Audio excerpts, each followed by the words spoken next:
Join me as I dive into the crazy scenario of what would happen if every volcano on Earth erupted at the same time. Imagine waking up one morning to a sky that is no longer blue, but an eerie, thick shade of gray. The sun is barely visible through the dense ash clouds that have begun to spread across the globe. The air is filled with a deep rumbling sound, a low vibration that rattles windows and shakes the ground. This is the beginning of the most catastrophic event in Earth's history, the simultaneous eruption of every volcano on the planet. To understand the sheer scale of destruction, let's first look at how many volcanoes exist worldwide. There are more than 1,500 active volcanoes on land, with an additional estimated tens of thousands located beneath the ocean. These underwater volcanoes, known as submarine volcanoes, make up the vast majority of Earth's volcanic activity. If all of them erupted at once, the first and most immediate effect would be a violent release of lava, ash, and toxic gases into the atmosphere.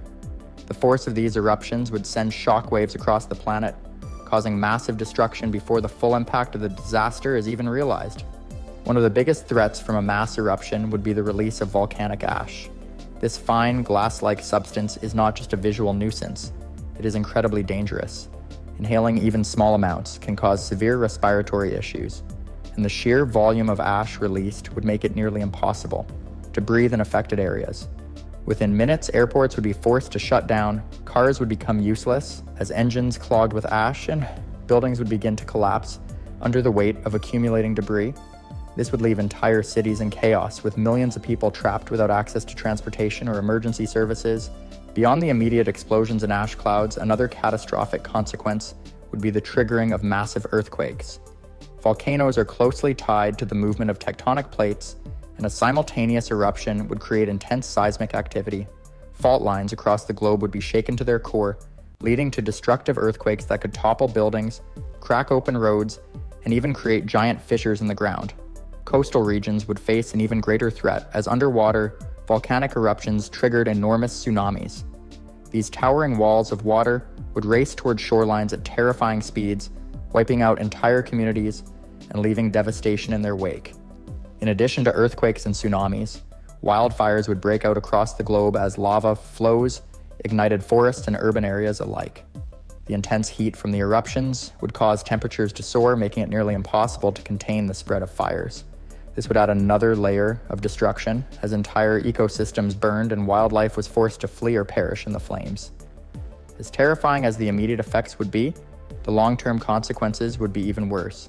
The sheer volume of gas and ash ejected into the atmosphere would block out sunlight, causing a phenomenon known as volcanic winter. With less sunlight reaching the Earth's surface, temperatures would begin to plummet. Crops would fail, leading to food shortages on an unimaginable scale. Without access to fresh produce, livestock would begin to die off, further straining the already collapsing food supply. Within weeks, famine would spread across the planet, making survival an even greater challenge. This is only the beginning of what would happen if every volcano on Earth erupted at once. The destruction would be swift and merciless, but the true test for humanity would come in the weeks and months that followed. As the planet struggled to recover, societies would be forced to adapt to a world that was no longer the same. In the next part, we'll dive deeper into the long-term environmental effects of this disaster and how it would shape the future of human civilization. Stay tuned as we continue exploring this mind-boggling scenario. In the immediate aftermath of every volcano on Earth erupting at the same time, the planet would be plunged into chaos, but as the days turned into weeks, the long-term consequences would begin to unfold in ways that would reshape life as we know it. The sheer volume of ash, toxic gases, and debris ejected into the atmosphere would lead to devastating climate shifts, plunging Earth into what scientists call a volcanic winter. With sunlight struggling to break through the thick layers of volcanic ash covering the skies, global temperatures would start to drop rapidly. This effect, similar to what happened after the eruption of Mount Tambora in the early 19th century, would be magnified on an unimaginable scale. The cooling of the planet would disrupt seasonal weather patterns, throwing agriculture into complete disarray. Crops would fail across continents as photosynthesis slowed, leading to food shortages that would escalate into widespread famine. Livestock would struggle to survive as pastures became barren, and freshwater sources would become contaminated with sulfuric deposits from the relentless acid rain. The oceans would not be spared from the effects of this catastrophic event. The massive influx of volcanic material into the water would alter oceanic currents, disrupting marine ecosystems in ways that could cause the collapse of entire food chains. Coral reefs, already vulnerable to environmental stress, would be smothered by ash and toxic chemicals, leading to widespread die-offs. Acidification of the oceans would accelerate, affecting marine life from the smallest plankton to the largest predators. The air itself would become a threat to survival. Sulfur dioxide and carbon dioxide levels would soar, creating an atmosphere thick with poisonous gases. Respiratory illnesses would skyrocket, with many struggling to breathe in the heavily polluted air. Those without access to proper filtration systems would suffer from severe lung conditions, and the lack of medical resources would make survival even more difficult. Cities, already overwhelmed by the destruction from the eruptions, would become ghost towns as people fled in search of cleaner air and safer conditions. Amidst the chaos, societies would struggle to maintain order. With power grids severely compromised and transportation systems in ruins, communication between nations would become almost impossible. Governments would be forced to ration resources, but the sheer scale of the disaster would make coordinated relief efforts nearly unmanageable. As food supplies dwindled and desperation set in, conflicts over basic necessities would erupt, leading to civil unrest and breakdowns in law and order. Beyond the immediate survival concerns, the long-term effects on the planet's ecosystems would be profound. Entire species of plants and animals would face extinction as habitats were either destroyed by lava flows or rendered uninhabitable by the sudden climate shift. Forests would wither from a lack of sunlight, and the once green landscapes of Earth would turn into barren wastelands. Even if volcanic activity eventually subsided, the scars left behind would take centuries to heal. As the world entered the second month after the global eruptions, survival would depend on the ability to adapt to these new and brutal conditions. In the next part, we'll explore how humanity would try to endure in a world where the very air, water, and land have turned against them. As the second month passed and Earth continued to suffer the aftermath of every volcano erupting at once, humanity faced a brutal new reality. The volcanic winter had fully set in, and temperatures continued to plummet. With sunlight blocked by thick ash clouds, many regions experienced an early and intense winter, while others suffered from extreme storms triggered by the chaotic shifts in the atmosphere. What was once predictable seasonal weather had become erratic and deadly, with hurricanes, blizzards, and torrential rains sweeping across the planet. In major cities, survival had become nearly impossible. Without functional power grids, heating systems failed in colder regions, leaving millions exposed to freezing conditions. In warmer areas, acid rain and toxic air made outdoor survival just as deadly. People who had not evacuated early now struggled to find shelter, food, and clean water. Many underground bunkers and shelters, initially thought to be safe, were filling with toxic air seeping in from above. One of the most devastating consequences of this global disaster was the collapse of agriculture.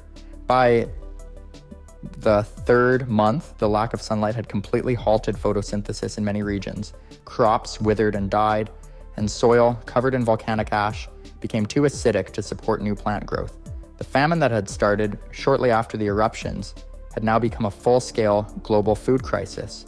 Nations with food reserves found themselves struggling to ration supplies, and black markets emerged as people desperately sought anything edible. Some turned to hunting wildlife, but animal populations had been just as affected by the environmental shift. Many species that couldn't adapt to the extreme conditions were already facing extinction. The oceans, which had already suffered from pollution and acidification, now became even more unstable. With sunlight unable to reach the water's surface, plankton, the foundation of the marine food chain, began to die off in alarming numbers. This led to the collapse of entire marine ecosystems. Fish populations dwindled, and coastal communities that depended on fishing for survival found themselves without a food source. Rising levels of toxic gases in the atmosphere also led to acid rain, further poisoning the water supply. Rivers and lakes became contaminated, making fresh water even scarcer than before. Societies had reached a breaking point.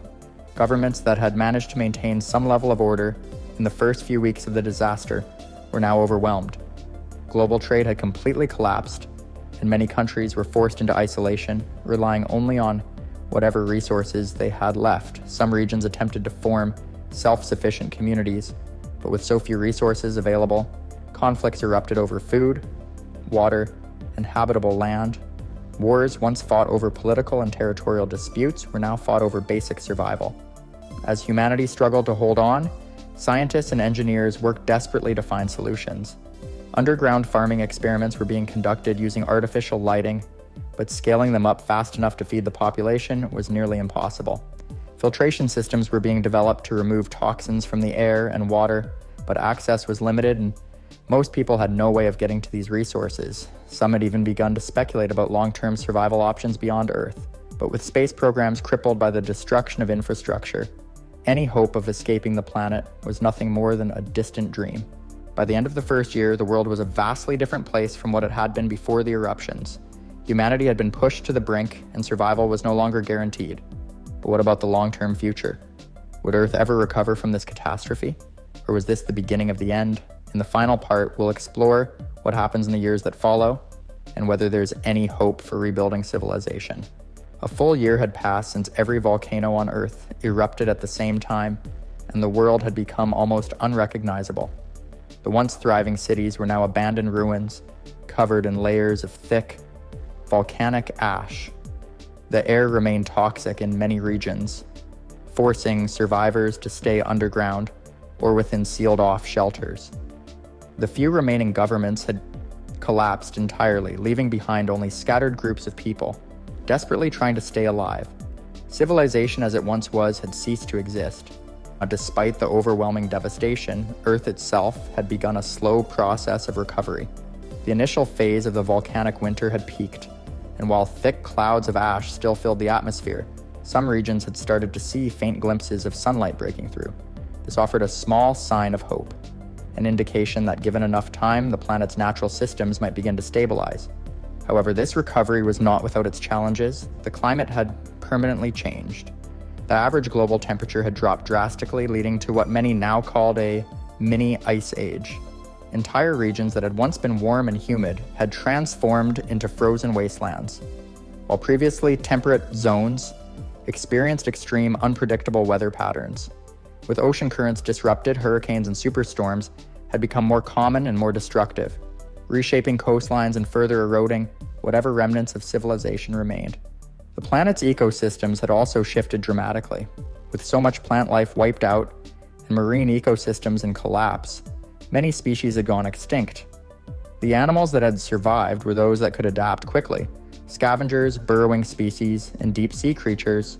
Some forests had managed to withstand the disaster, particularly those in isolated areas where ashfall had been lighter. But for the vast majority of the planet, nature was in a state of rebuilding, much like humanity. The biggest question that remained was whether humans could adapt to this new world. Many had already succumbed to starvation, disease, and exposure, but the most resilient had found ways to endure. Underground farming operations, though small, had begun producing limited amounts of food using artificial light and controlled environments. Engineers had developed new ways to filter and purify water, ensuring that at least some clean drinking sources remained available. In isolated regions, survivors had created small, self-sustaining communities, relying on whatever resources they could find. Communication between groups was rare but not impossible. Some had managed to repurpose old technology, using radios to broadcast messages in search of other survivors. These efforts had led to the formation of larger networks where people pooled their knowledge and supplies, slowly working toward rebuilding some form of organized society. It wasn't the world that once existed, but it was a start. The long-term future of Earth remained uncertain.